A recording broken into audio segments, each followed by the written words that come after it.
မင်းကိုနာကျင်စေတဲ့သူတွေထက်ပိုအားကောင်းလာဖို့ဒီအရာတွေကိုသင်ယူပါနံပါတ်1ကိုယ်ပိုင်ပျော်ရွှင်မှုကိုဝှက်ထားပါမင်းကိုတကယ်ပျော်ရွှင်စေတဲ့အရာကိုသူတို့ကိုပေးမမြင်ပါနဲ့မင်းရဲ့အတွင်းစိတ်မီးကိုဖုံးကွယ်ထားမှသူတို့ငြိမ်းသက်ဖို့ရည်ရှာမတွေ့မှာဖြစ်ပါတယ်နံပါတ်2မလှုပ်မရက်မျက်နှာထားသူတို့မင်းကိုနှိုးဆုပ်တဲ့အခါဘာတုံ့ပြန်မှုမှမပြီးပါနဲ့ဒေါသလည်းမပြနဲ့လိုက်ပြီးတော့လည်းမခုခံနဲ့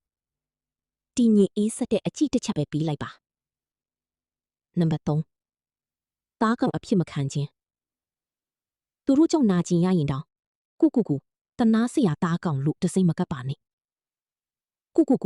ဘဝရဲ့သင်ခန်းစာစာမိပွဲကိုအောင်မြင်ပြီးသားသူလို့တဲ့သတ်မှတ်ပါ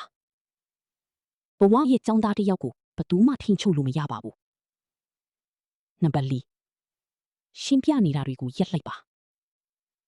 ကိုရဲ့စီးပေါင်တွေကိုသူတို့နားလေအောင်လိုက်ပြီးတရားဖြတ်တတ်အောင်ရှင်းပြမနေပါနဲ့ဟင်မလုံနိုင်ဘူးဆိုတာစင်ကြည်ပြီးစရာမလိုတဲ့ပြီးဆုံးတဲ့စာကြောင်းတစ်ကြောင်းပါနံပါတ်5ကိုချီတော့ပို့ကိုရက်တီချင်းသူတို့စီကဘာမှမလိုအပ်တော့တဲ့အခါနောက်ဆုံးသူတို့ရဲ့တောင်းပန်စကားကိုတော့မင်းမလိုချင်တော့တဲ့အခါမင်းဟာသူတို့အတွက်အကြီးမားဆုံးကြောက်ရွံ့မှုဖြစ်လာပါလိမ့်မယ်နံပါတ်6အဆုံးစွန်သောလစ်လျူရှုမှုအချစ်ရဲ့ဆန့်ကျင်ဘက်ကအမုန်းတရားမဟုတ်ဘူးလုံးဝစိတ်မဝင်စားတော့ခြင်းပါပဲ toxic ဖြစ်တဲ့လူတွေဟာမင်းရဲ့ဒေါသထက်မင်းရဲ့လွတ်လပ်သွားမှုကိုပိုကြောက်ကြပါတယ်